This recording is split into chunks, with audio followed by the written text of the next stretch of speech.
Matin, pour tout pays, nous pas gagné 75 MW disponibles. Tout pays. Donc, tout le monde a un gap important entre qui ça qu'on gagne et qui ça demande là. Donc, nous, Haïti capable de reconstruire le système énergétique, il y a presque à zéro. Donc, c'est une opportunité parce que il y a plusieurs personnes là, c'est Kounia ou c'est à Québec. Québec a essayé d'intégrer IA dans le réseau là. La PCE, ouais, comment elle a fait processus de décarbonation. Or, nous-mêmes, nous n'avons pas de production pour répondre à la demande du pays. Donc, c'est le moment pour nous tout faire bien. Et ça me relève que le pays est capable de construire un système énergétique parce que nous presque à zéro. Ça permet de nous éviter des erreurs du passé. Et nous avons fait, nous apprenons de eux pour ne pas faire. Et ça permet de nous adopter directement des méthodes de technologie moderne. Par exemple, solaire photovoltaïque. Après tout projet qu'a fait dans le pays, il y a un effort qu'a fait pour nous mettre des composantes solaires là-dedans. Pour ça, parce que nous pensons que solaire photovoltaïque avec batterie, il y a une technologie qui est extrêmement intéressante.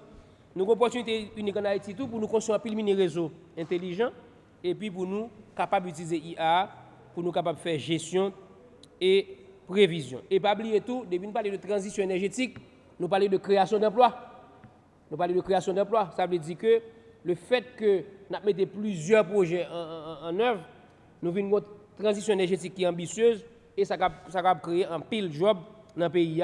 Et tout le monde connaît l'université, Jean Dabdilla, Wally, c'est former nouvelle génération. Ça. Maintenant, quel engagement qui est apprend par rapport à la formation ça?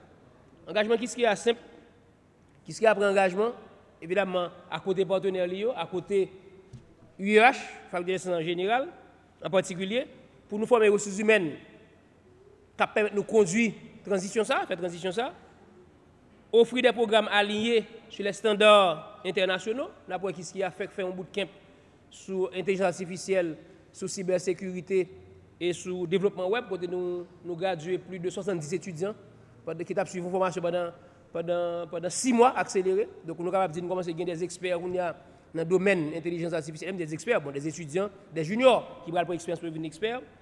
Nous offrons à partir de septembre, nous offrons un certificat en IA, en intelligence artificielle et data science.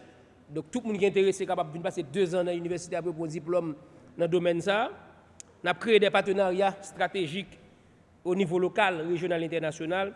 Et nous travaillons du pour nous soutenir recherche, innovation et entrepreneuriat, parce que nous avons ces 3 bagages que doivent marier ensemble pour transformer le secteur énergétique. Quel message final nous pour le public là? Nous avons dit au public là que décarbonation avec intelligence artificielle, ce n'est pas un concept abstrait. Là où se trouve là, Hydro-Québec a utilisé l'IA pour les réduire. Inspection qui a fait visuelle, qui ont pile comme monsieur traité image à distance. Image là permet de gagner un volume de données, il garder comportement infrastructure là, garder qui état infrastructure là à travers le temps. Donc c'est pas qui comprend pile temps longtemps pour faire. Donc il est clair que c'est pas nous pas parler de concepts abstraits, théoriques, mais nous parler des outils pour préparer un système énergétique propre, moderne et fiable. Qui ça qui clé tout bien n'a parlé là? Compétences humaines. Pas rien ou capable de machine pas oublier n'a parlé de IA générative. IA générative c'est ingénieur qui réfléchit. Et pour pas dans le ciel qui reprend la guerre.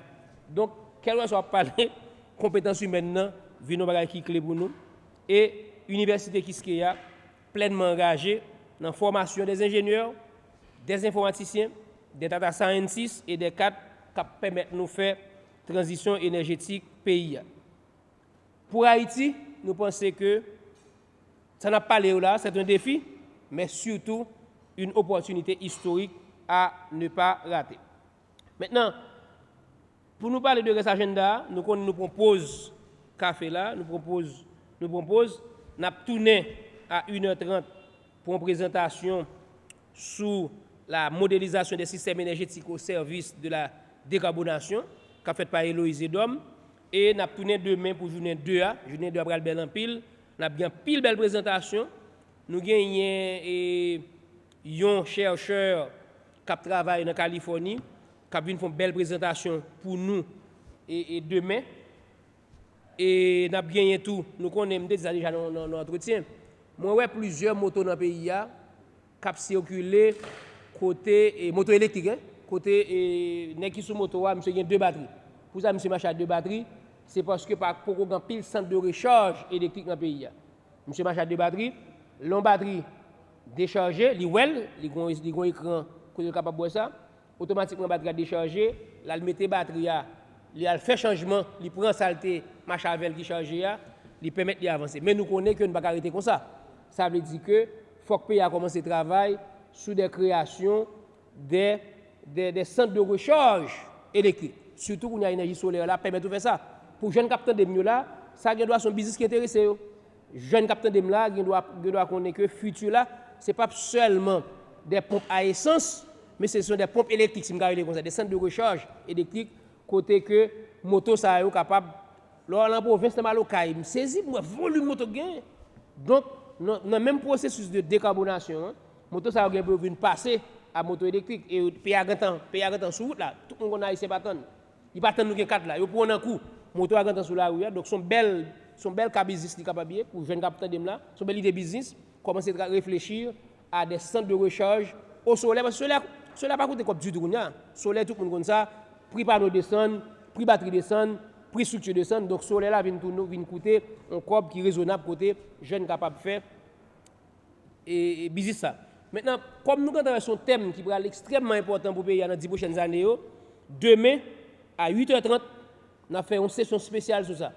Nous avons le Business of Energy, le business de l'énergie, qu'a fait en anglais, même après traduction. Côté intervenant pour parler que qui modèle économique pour nous développer solaire commercial, ça m'a parlé là, solaire qu'on va vendre, c'est-à-dire me font centrale solaire en côté, mettez bonne batterie, une machine qui moteur passer, ou l'acheter 600 gouttes gasoline, là j'ai 600 gouttes courant pour mettre dans le moteur pour charger courant le PM.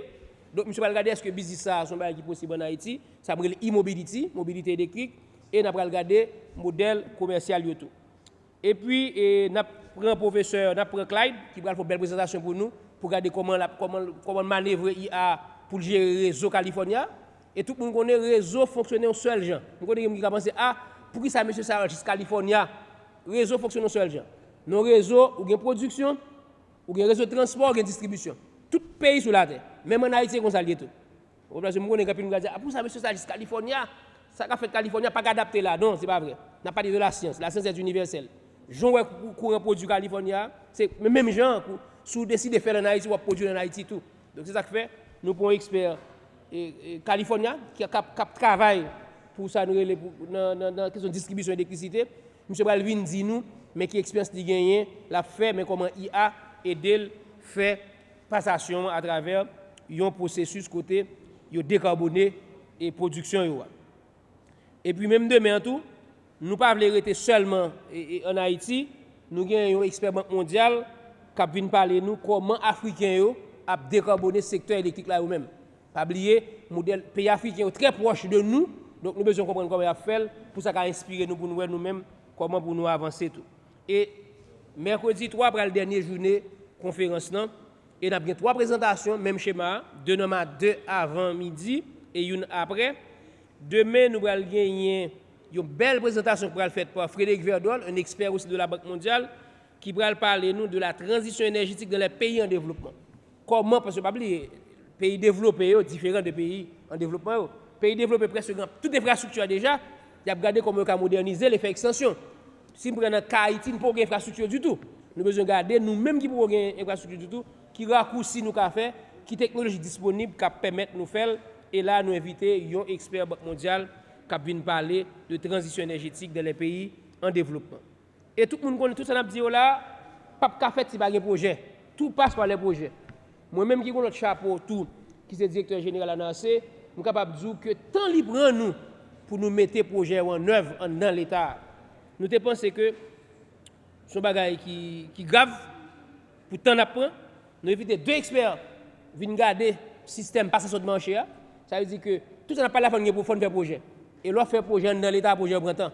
Donc, dans le cadre de la conférence de décarbonation et d'intelligence artificielle, là, nous tout faisons zoom tout sur l'aspect légal et réglementaire projet. Donc, autrement dit, qui cadre légal pour nous mettre en place dans le pays, pour nous capables attirer investissement, bien dit pour nous favoriser, pour nous attirer investissement dans le pays. Tout ça n'a parlé là, yo belle, n'a fait formation universitaire, belle bagaille. Pour nous faire transformation vraie, pour venir gagner impact sur vie ou là même capitaine dem, pour gagner impact sur vie, il faut faire projet. Et pour nous faire projet, c'est en dedans pays pour nous faire projet. Donc faut pays améliorer cadre qui permet de nous faire projet dans le pays. Donc nous inviter un gros expert en droit public qui c'est professeur Alain Guillaume et nous avons bien professeur Gérald Chéry qui va regarder l'aspect institutionnel, l'aspect finance question et Alain Guillaume il va regarder qui cadre pour nous mettre en place qui permet le projet ça au fait. Son présentation qu'a fait demain à 10h30. Pour nous finir de mercredi, mercredi nous avons une dernière présentation qui dit que l'implication communautaire là est extrêmement importante dans le projet. Donc nous allons regarder l'implication citoyenne et énergie renouvelable vers une décarbonation durable. Et session ça, c'est moi-même, serviteur nous, Evenson Calix, cap modéré. Donc voilà, merci à tout le monde de la presse qui était là. Je pense que nous faisons une revue générale de toute formation. Un jeu gain sous thème EDT, École d'automne d'EDT, son initiative que Faculté des sciences de génie et d'architecture de l'Université Kiskeya te mettez ensemble avec Faculté des sciences de l'Université de l'UEH pour nous offrir 3e édition École automne et été. Son collaboration entre deux universités, collaboration ça visée à former ressources humaines compétentes que Haïti a besoin pour accélérer le développement. Je me rappelle, ce n'est pas la première édition, ça fait 3e fois que nous organisons l'événement. Deux premières éditions, nous avons réuni en moyenne 250 participants. Année ça, nous pensons que le thème attirer les gens en pile tout. Nous voyons que en ligne, nous avons 313 personnes inscrits pour l'événement. Cet événement année ça, c'est décarbonation et intelligence artificielle, trajectoire durable pour les pays en voie de développement. Pendant 3 jours, nous sommes là, nous avons experts qui sont terrain, experts nationaux et experts internationaux qui étaient accompagnés et participants pour être capables de bien comprendre défis énergétiques, défis scientifiques, défis technologiques et défis d'ingénierie qui sont liés à une question qui est cruciale pour l'humanité, pour Haïti tout, qui c'est transition énergétique et qui impacte l'exigence de développement propre pour gagner sous conception et exploitation des systèmes électriques modernes.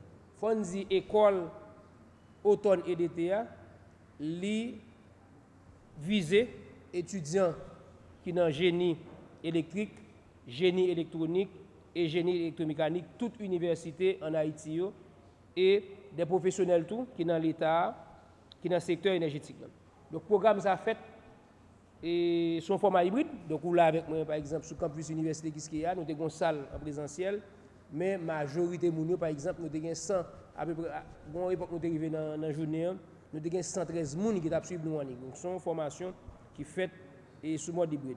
Moi, je pense que c'est une initiative qui est importante parce que ça a montré qu'un partenariat entre deux universités, l'Université Kiskeya et l'UEH, capable de son qui est important pour préparer une nouvelle génération professionnelle que le pays a besoin. En fait, pour nous qui suivons là, qui ça, comme il y a 2 mots-clés qui fait partie du thème année ça, 2 mots-clés ça, c'est décarbonation avec intelligence artificielle. M'a profité et défini 2 thèmes ça pour mettre nos clairs pour le public qui a écouté nous là. Là nous dit décarbonation, de qui ça n'a parlé. Généralement, on a parlé de toute action qui visait à réduire les gaz à effet de serre. En particulier, nous visons le gaz carbonique CO2.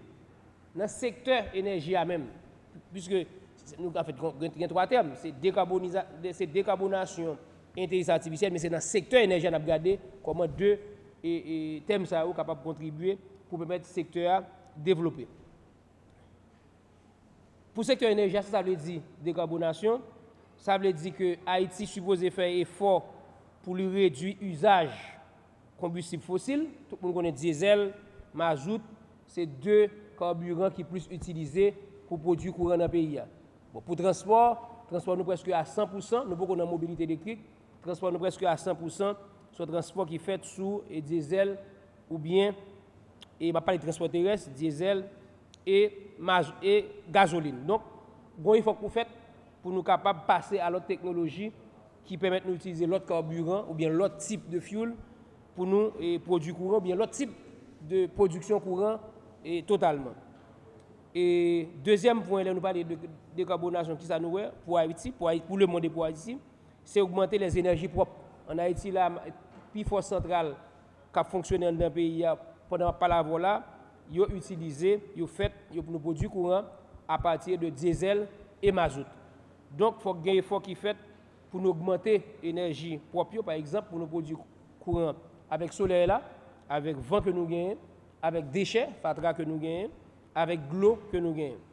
Donc, ce qui est important dans la décarbonation en tout, c'est améliorer l'efficacité énergétique. Par exemple, si je éclaire le bâtiment ça avec une ampoule de 15 watts, je n'ai pas besoin de mettre une ampoule de 300 watts. Donc, nous comprenons la logique là. La logique c'est que ça l'a éclairé, je gagne même quantité de lumens, mais je gagne avec moins d'énergie possible. Parce qu'à chaque fois qu'on parle de l'amélioration de l'efficacité énergétique, il y a des gens qui pensent que nous demandons pour nous réduire le confort. Nous ne demandons pas pour nous réduire le confort. C'est comment on peut gagner le même confort avec moins d'énergie est possible. Donc, il faut qu'il y ait un effort qui fait pour nous capables d'arriver là. Troisième point qui est important pour le pays, c'est moderniser le réseau pour capable soutenir de nouveaux modes de production. Il y a plusieurs modes de production qui existaient, mais mode de production, ça par exemple, et ils sont basés sur l'énergie intermittente, c'est-à-dire l'énergie qui varie. Par exemple, tout le monde connaît les gains soleil courant là, se produit avec soleil, les soleils là, plap, au nuage passé, toute production baissée. Donc, il faut qu'on soit capable de gagner une technologie pour capable qui permet tout résoudre le problème ça. Évidemment, il y a une batterie rapide qui est capable de sur le réseau. Il y a plusieurs technologies. On n'a pas parlé de IAD, ça n'a pas parlé. C'est toute technologie qui permet de nous réduire la quantité de gaz à effet de serre. Donc, nous avons un processus stratégique qui permet de nous protéger l'environnement et réduire les coûts et moderniser le système énergétique de nos pays comme Haïti. Maintenant, l'autre mot-clé qui est gagné aujourd'hui dans le débat là, c'est le mot intelligence artificielle. Là. Bon, moi en Haïti, je suis foué ça après tout net. OK, pour moi voulais dire avant de définir moi, songez que nous pas dit que l'intelligence artificielle va remplacer l'humain parce que moi grand pile reportage qu'a fait à travers le monde, en pile TikTok et tout, après sensation, faut qu'on ait que ou arriver au moment côté humain pour le remplacer par machine. C'est pas ça, il pas de ça n'a parlé là nous-mêmes. Là nous dit intelligence artificielle, nous voyons que son ensemble de méthodes, vous se trouvez tout à l'heure là, algorithmes, vous se trouvez plusieurs algorithmes que utiliser pour capable mieux gérer le réseau québécois. Ces méthodes et algorithmes qui permettent à la machine réaliser tâches que le monde a fait. Bon, mais cette représentation là, côté chercheur là dit que il y a des modèles qui développés là, il y a des pour développer, il y a pour faire des simulations de données dans 2 prochains mois. Modèle ça même travail ça, tu capable 15 à 20 ans pour faire. Tâches humaines yo prend pile temps pour faire. Donc l'intelligence artificielle là lui-même lui fait des tâches que généralement monde était qu'on fait mais il pas remplacer monde. Il pas remplacer monde. Et gros auteur qui même pour dire que tout modèle n'a regardé là yo pas fiable à 100% mais yo utile. Donc ça veut dire que un modèle c'est pas qui utile qui peut prendre des décisions qui peut comprendre mieux la réalité mais il pas remplacer lui-même. Je prendre plusieurs fois pour monde et pas fait qu'on est que nous avons prétention dit que nous pourrons permettre de remplacer tout humain qui travaille dans l'IDH ou bien dans le secteur de l'IDH, nous avons remplacé par IA. Et ça nous dit que l'IA permet de faire analyser grande quantité de données. Nous voyons ça, grand pile de données à travers le monde. Maintenant, au lieu qu'on permette aux humains lui-même traiter des données, la machine est capable de traiter des données pour le bord des patterns, pour le bord des modèles qui sont capables proches de réalité, qui permettent aux humains de prendre des décisions. Nous sommes ça tout à l'heure. Hydro-Québec utilise le modèle ça pour faire prévision de la demande. Ça veut dire que, et ce est extrêmement important, nous n'avons pas de domaine, mais il faut nous connaître. En matière d'électricité, ça compliqué, c'est que, en même temps que nous avons demandé courant, ça me dit off là, ok? Ça me dit demande là. Moi-même, quand je off là, il faut off là égal avec demande là. Donc ça veut dire que les gros excédents, évidemment, je vais stocker. Mais, ce est extrêmement important en matière d'électrification pour me rassurer que j'ai une bonne visibilité, je connais qui ça demande là. Donc, c'est une bagaille qui a fait très bien. À partir de toutes données météorologiques, données qu'on gagne sous consommation, ou qu'on construit des modèles qui permettent de dire aujourd'hui, mais que ça demande la pied. Si je compte demande en temps réel pour journée, moi-même, je peux planifier la production. Donc, une belle planification entre production et consommation, puisque je un profil de mode moyen et à 100%. Et puis nous tout à l'heure dans la présentation, ça permet de prendre des décisions optimisées. Et puis nous te ouais que comment professeur québécois te montré nous dans Hydro-Québec grand pile panne qui vient doit à priver sur réseau et puis comme câble ça yo traité image câble yo traité image quantité chaleur c'est pas qui était intéressant et ça permet que ouais dans quel niveau câble là est-ce que câble va détériorer est-ce que câble a condition d'exploitation donc son bail qui était assez intéressant pour nous capable donc en fait nous ouais que décarbonation c'est réduction gaz à effet de serre.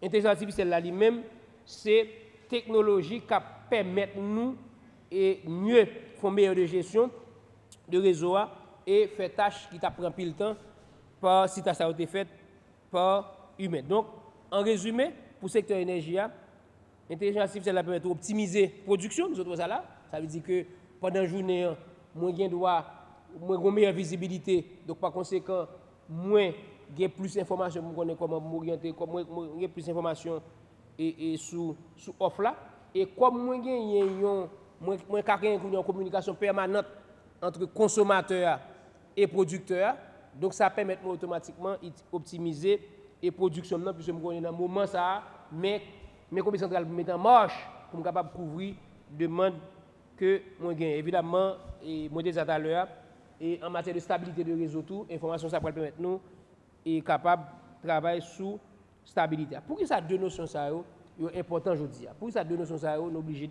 de débattre dans l'université aujourd'hui. Raison simple, c'est parce que le secteur énergétique au niveau mondial il est en pleine transformation et pas un pays qui arrive à faire ça sans former aux ressources humaines. Autant de tout qu'on a parlé en Haïti et il a dit que mon de blague, il dit que l'île est pour mon qui pas connaître faut mais la réalité c'est que le pays n'est pas capable de développer sans qu'on ait des ressources humaines et compétentes. Et nous-mêmes, deux universités à mettre ensemble, c'est parce que vous pensez que par aucune façon que Haïti est capable de passer étape transition énergétique ça, sans pas de compétences humaines et qualifiées. Et tout le monde connaît tout, IA, vient aux outils indispensables. Je t'explique tout à l'heure que les facilités d'intégration énergie renouvelable, ils permettent tout mieux gérer le réseau à tout. Et nous avons tout à l'heure comment le coût d'exploitation Hydro-Québec baissé à cause de l'utilisation des outils ça que relais IA. Maintenant, qui rôle ça vient faire nous penser deux universités ça vient penser que et yo un rôle important pour jouer dans la préparation et nouvelle génération. Donc voilà simple, rôle l'université simple.